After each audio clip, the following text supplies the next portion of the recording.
دلچسپ ویڈیوز کے لیے چینل کو سبسکرائب کر لیں اور ساتھ ہی بیل آئیکن بٹن پر کلک کر لیں تاکہ ہر آنے والی ویڈیو آپ کو سب سے پہلے مل سکے۔ ناول آتش فشاں پارٹ نمبر 12 ایپیسوڈ 1 پیشکش میرے کارواں۔ جب میں بالوں میں کرل ڈلوانے کے لیے مخصوص گداز سیٹ پر بیٹھا تو دن کے 11:15 کا وقت تھا۔ یہ نیو یارک کا وقت تھا۔ ربی نے دھمکی دینے والے انداز میں مجھے کہا تھا کہ جب میں نیو یارک کی گھڑیاں 12 بجائیں گی تو میرے بھی 12 بج جائیں گے، کیونکہ اس وقت تک ساحل اس کے پاس پہنچ چکی ہوگی۔ 12 بجنے میں 15 منٹ باقی تھے، لہٰذا میں نے سوچا کہ جب تک ہیئر ماسٹر اپنا کام کرتا میں ذرا ساحل کی خیر خبر لے آؤں۔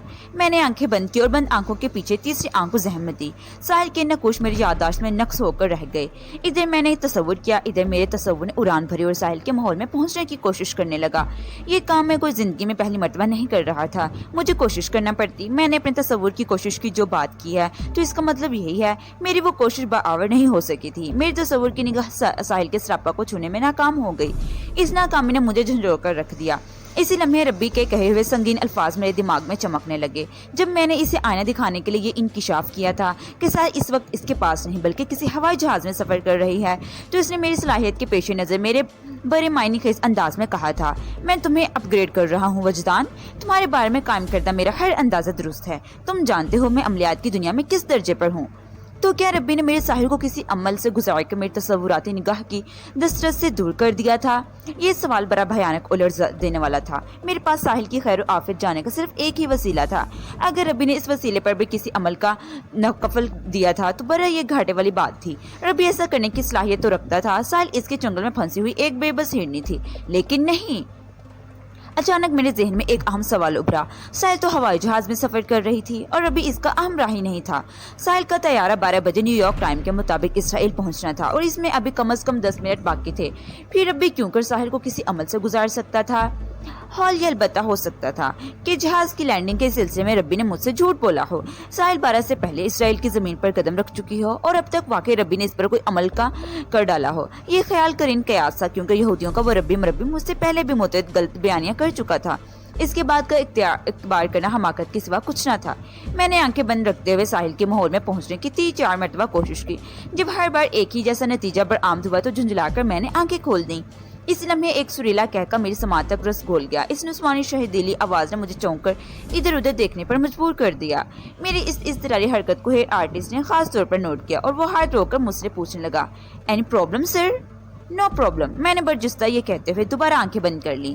بند آنکھوں کے پیچھے ایک حسین چہرہ روشن ہو گیا۔ پتہ نہیں یہ میرے خیال کی کار فرمائی تھی یا پھر وہ واقعی اپنی کسی شکل کے تو فعل میرے تصور میں مجسم ہو گئی تھی۔ میں اس میونٹی صورت کو لاکھوں کروڑوں چہروں کے بیچ ایک نگاہ میں شناخت کر سکتا تھا۔ وہ نیل گڑھ کی نیلگری تھی۔ میں نے آہستگی آنکھیں کھول دی۔ اس کا تصور ہو گیا۔ میں نے آزمانے کے لیے دوبارہ آنکھیں بند کی، لیکن وہ پھر نظر نہ آئی۔ پتہ نہیں وہ میرے تصور کا دھوکہ تھا یا سماعت کا فطور۔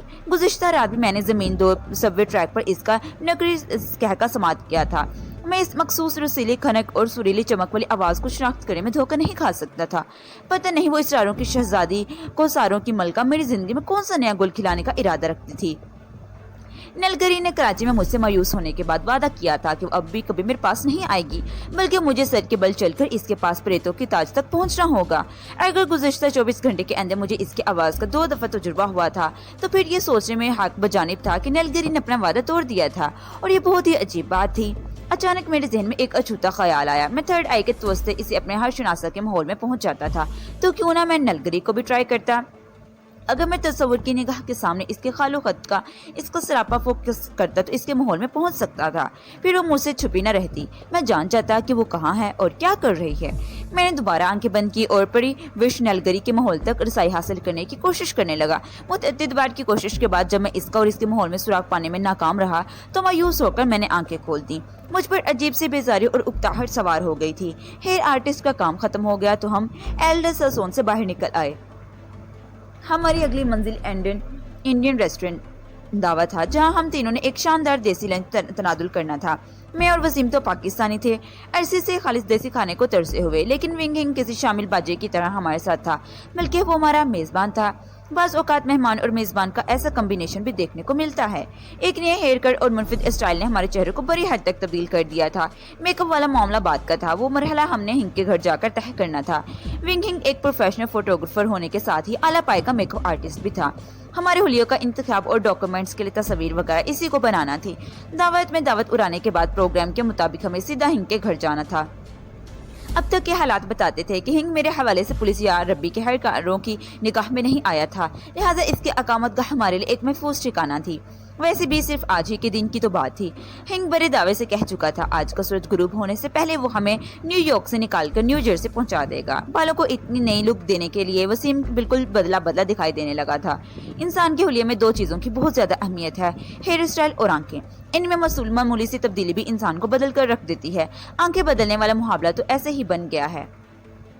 ففتھ ایونیو میں ہیلن کی سب سے مہنگی اور مصروف شاعرہ مصروفیت کے باعث یہاں پارکنگ کا بھی اکثر مسئلہ رہتا ہے، لیکن یہ مسئلہ ویسا گھمگیر نہیں جیسا لاہور اور کراچی میں نظر آتا ہے۔ ہم ففتھ ایونیو پر واقع ویڈال سوسون سے نکلے تو ہنگ نے کہا گاڑی کو ہمیں یہیں پارک کر دینا چاہیے، تھوڑی دیر چہل قدمی بھی کرنا چاہیے۔ ویسے اب دونوں تم لباس اور ہیئر اسٹائلوں کی تبدیلی کے بعد اتنے بدل گئے ہو کہ مین ہیٹن کی سڑکوں پر بے خوف و خطر گھوم سکتے ہو۔ مسٹر ہنگ، تم یہ بات تو اس طرح کر رہے ہو جیسے دعوت نامے وہ ریسٹورنٹ یہاں قریب ہی ہو۔ میں نے اس کی طرف دیکھتے ہوئے بولا۔ وہ بولا بہت زیادہ قریب ہے اور نہ ہی دور۔